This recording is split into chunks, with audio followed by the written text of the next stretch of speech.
एक छोटंसं घर होतं. त्या घरात आई, तिची मुलगी आणि मुलीचं लग्न झालेलं होतं. मुलीचं नाव नेहा आणि तिच्या पतीचं नाव रोहन. आईचं नाव शवंती होती. ती मुलीला आणि जावयाला प्रेम करायची. नेहाच्या लग्नानंतर 1 वर्ष जरी उलटलं तरी शवंती आणि नेहामध्ये काही अडचणी येत होत्या. नेहा आणि तिच्या सासूला एकमेकांच्या आदतांचा आणि विचारांचा फरक जाणवायला लागला होता. नेहाच्या मनात नेहमीच असं वाटत होतं की शवंती तिच्या प्रत्येक गोष्टीमध्ये लक्ष घालते आणि त्यात तिच्या स्वातंत्र्यावर बंधन आणते. यामुळे त्यांची समजूत कमी झाली होती. शवंतीने कधीही जावयाचा अपमान केला नाही, पण नेहाच्या मनात शवंतीच्या वर्तनामुळे ती खूपच चिडलेली होती. नेहाच्या मनात ती विचार करत होती, सासूला तसं दाखवायला हवं की मी आता मोठी आहे, स्वतंत्र आहे. अशाच भांडणाच्या प्रसंगात एक दिवस शवंती आणि नेहाचं जोरदार भांडण लागलं होतं.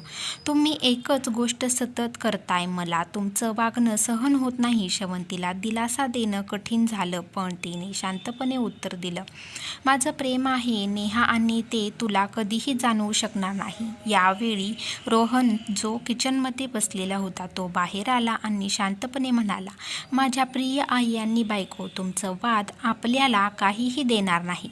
एकच गोष्ट लक्षात ठेवा, तुमचं प्रेम एकमेकांवर असायला हवं.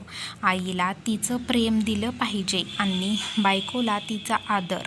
रोहनच्या शब्दांनी दोघींना समज दिली. शवंतीने नेहाला एकदाच प्रेमाने समजावलं, माझ्याकडून काही चुकत असेल तर मी माफी मागते, पण मी नेहमीच तुमचं भल्यासाठीच विचार करते. तेव्हा नेहा थोड्या विचारांनी शांत झाली आणि सासूसोबत चांगला संवाद साधण्याचा ठरवला.